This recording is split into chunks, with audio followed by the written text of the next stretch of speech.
Jadi tema hari ini tentang revival. Waktu aku mendapat ini, jadi ada mungkin pertanyaan bodoh kali ya istilahnya. Di dalam hatiku berpikir, revival apa sih gitu. Lalu pertanyaan kedua, bedanya revival sama restoration apa ya? Lalu yang ketiga adalah, kalau kita mencoba mengurutkan, walaupun kuasa Tuhan kita tahu ya nggak bisa dibatasi. Kalau kita coba mengurutkan yang mana sih Tuhan? Apakah repentance dulu, pemulihan, baru kebangkitan rohani, atau yang mana dulu sih gitu. Tapi yang pasti kan kita sudah mendengar yang pertama adalah repentance. Revival adalah ada banyak, saya coba rangkumin satu aja gitu. Revival adalah dibangunkan dari mati rohani menjadi hidup kembali. Revival itu bedanya dengan pemulihan adalah, kalau revival bersifat kayak komunal atau lebih banyak lah, komunitas, lebih banyak gereja seperti kita gitu. Kalau pemulihan itu lebih ke arah seorang diri, perorangan. Tapi bukannya nanti revival, oh hanya komunitas, tidak. Tapi lebih biasanya lebih bersifat komunal. Keingat dulu zaman aku SMA dulu, ibadah itu sering banget tuh. Ada kebaktian di sini, kebaktian di sini, kebaktian di sini. Pokoknya mana-mana deh kita berapa kali ikut. Jadi memang revival itu kayak bersifat komunal gitu. Nah, jadi urutannya repentance dulu, revival, baru restoration. Urutan ini tuh adalah, kalau aku coba mengilustrasikan adalah seperti kayak kita tidur. Dari tidur mulai bangun. Sebelum kita melakukan revival dan restoration ini, kita mengalami yang saya sebut, kita kan tidur. Tidur itu kalau aku di sini ilustrasikan adalah seperti dosa. Jadi kita tidur itu kita sedang melakukan dosa. Jadi kita sadar, kita bertobat. Itu saat kita mulai kita tersadar, itu repentance. Kita sadar. Tapi kita masih dalam keadaan kondisi kita mungkin lemas, masih ngantuk. Setelah kita sadar, repentance, lalu kita harus bangkit. Melek mata, lalu kita harus bangkit. Duduk dulu biasanya. Ada orang mungkin lagi masih ngantuk gitu, dia mungkin nggak lagi tiduran, posisinya dibuka handphone. Itu posisi kita repentance. Kita belum bangkit. Lalu ketika kita udah sadar, udah enak, kita akan bangkit, kita bangun. Kita duduk dulu mungkin ya kan, duduk, kita doa. Baru kita berjalan melakukan aktivitas, yaitu revival. Revival ya artinya kita istilahnya kita udah, ketika kita berjalan gitu, kita udah pulih 100% itu, kita bangun, itu udah enak, udah bisa jalan, itu kita melakukan aktivitas, itu namanya revival. Betapa pentingnya revival. Tiga ini merupakan bagian yang penting, karena kalau kita hitung 1, 2, 3, kalau nggak ada 2 kan nggak mungkin ada 3. Kalau kita coba menganalogikan tadi yang aku bilang tadi, kita tidur. Kalau kita hanya tiduran saja, kita bangun tiduran, kita main handphone, kita masih dalam kondisi kita tiduran di tempat tidur kita ya. Kita beraktivitas di tempat tidur walaupun main handphone apa gitu. Itu nggak berarti kalau kita nggak bangkit, kalau kita nggak duduk, kalau kita nggak jalan. Bagaimana kita mau jalan, kita harus bangkit dulu, kita harus duduk dulu. Karena itu adalah fasenya. Nah, kalau orang tua kalau bangunin dulu ya, ayo bangun-bangun. Iya udah bangun ini. Ya kalau udah bangun ya duduk, ya jalan diri, udah ayo beraktivitas gitu. Bukannya udah bangun tapi kita di tempat tidur aja. Jadi revival ini adalah sesuatu yang penting juga.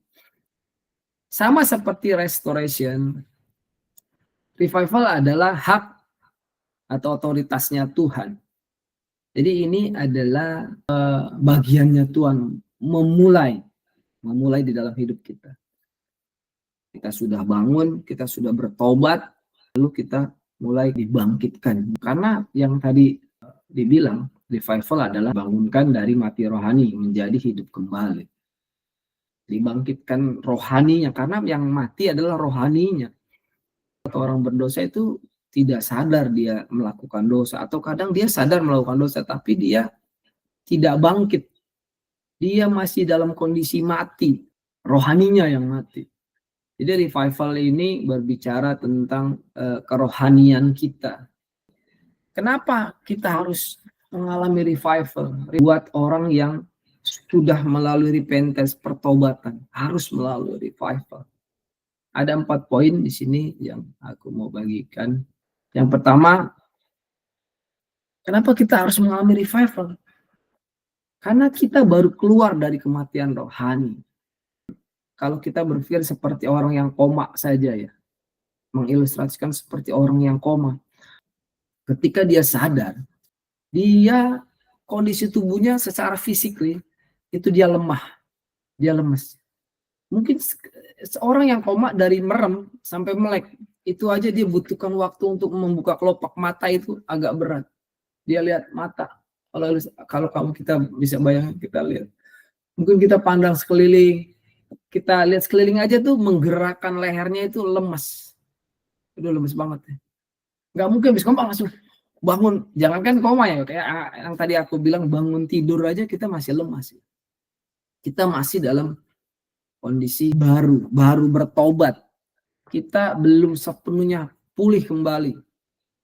Kita baca di Wahyu 3 ayat 15 sampai 16. Jadi orang yang belum mengalami revival adalah dia seperti orang yang baru bangun tidur.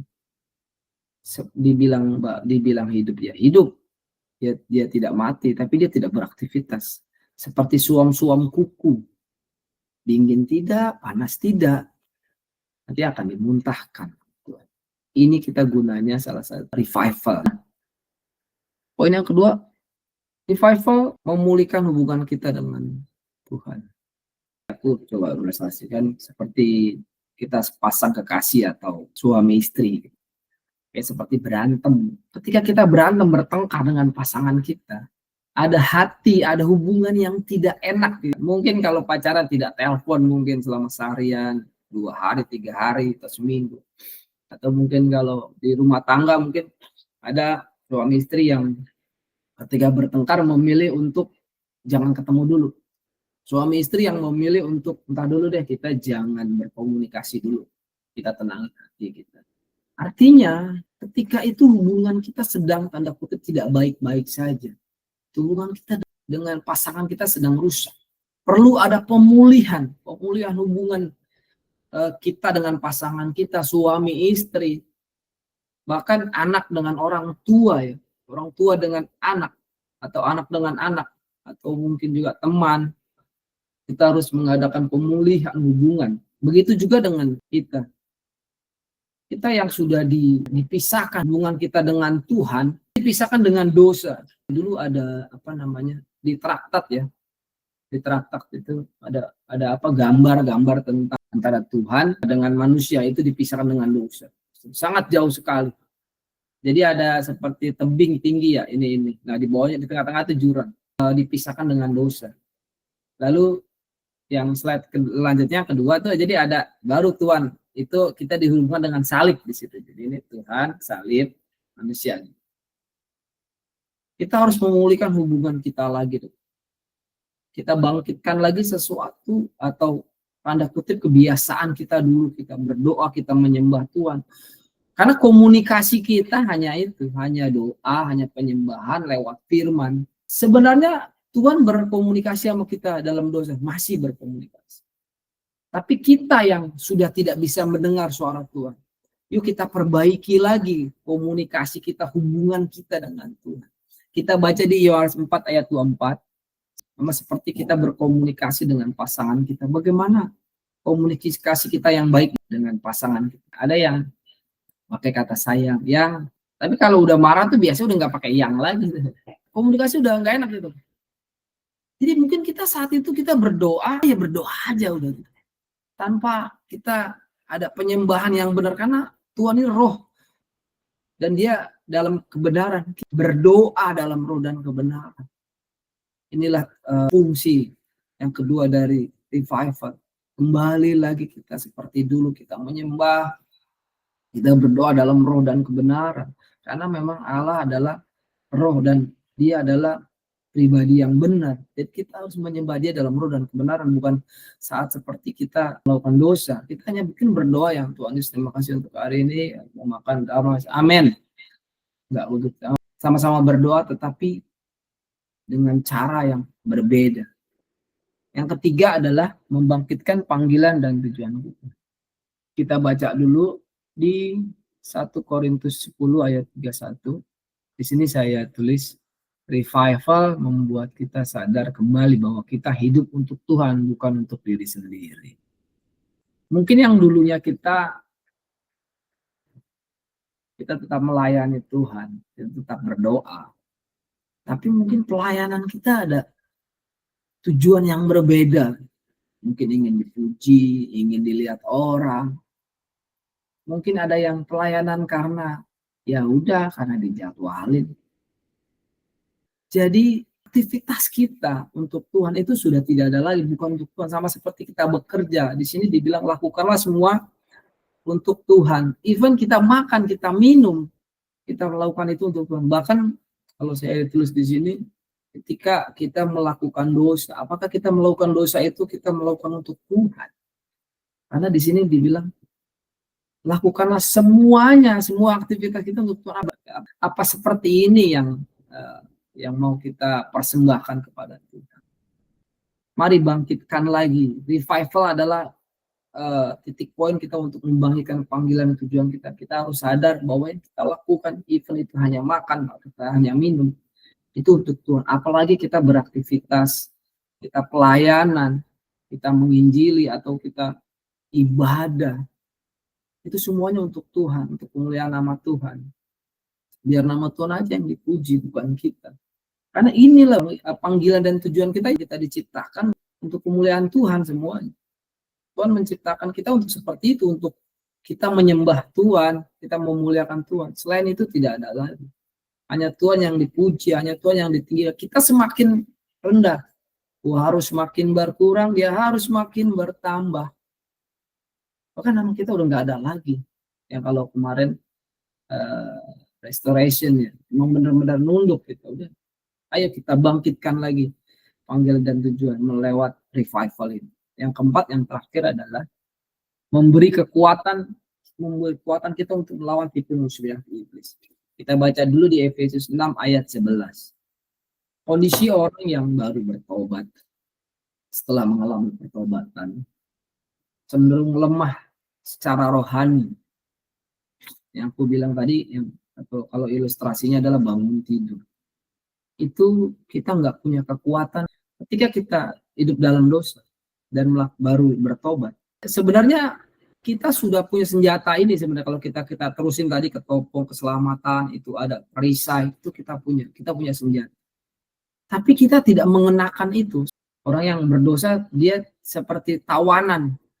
Kalau kita ditawan, apa yang kita bawa? Enggak ada. Yang kita bawa saat itu suruh lepasin semua, pedang roh kita, perisai kita, baju zirah kita, sepatu, semuanya. Kita tidak punya pelindung diri. Kita tidak punya senjata. Jadi kita mudah sekali diserang dengan iblis. Itu kondisi orang yang berdosa. Kalau aku ilustrasikan, kalau kita ditawan, ini biasanya dengan waktu yang lama. Mungkin ada yang sebulan, 2 bulan, setahun, 2 tahun, 3 tahun. Kita ditawan, benar-benar dipenjara. Apakah kita masih bisa mengangkat perisai?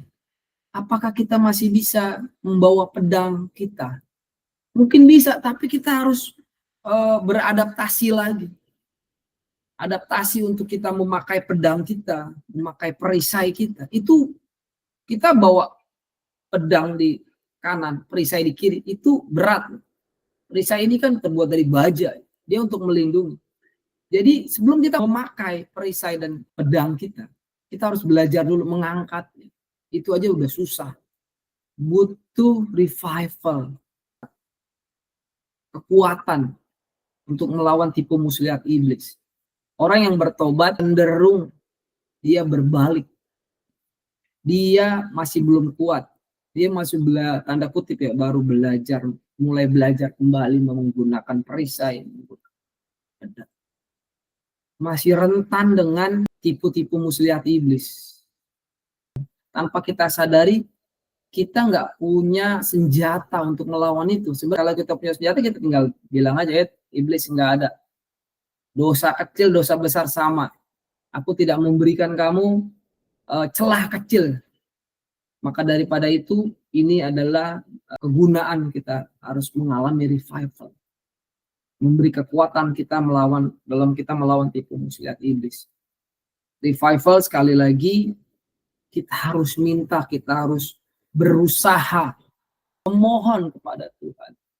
Kalau kita ingat Yesus membangkitkan kepala rumah ibadat Yairus, ada anaknya yang meninggal, yang mati, dia datang menemui Tuhan, berbondong-bondong di situ orang banyak. Nah, Yairus ini berusaha untuk melewati itu semua, orang-orang ini. Karena dia tahu Yesus bisa membangkitkan. Dan ketika dia sampai di Yesus, usaha dia apa? Dia langsung berlutut di hadapan itu.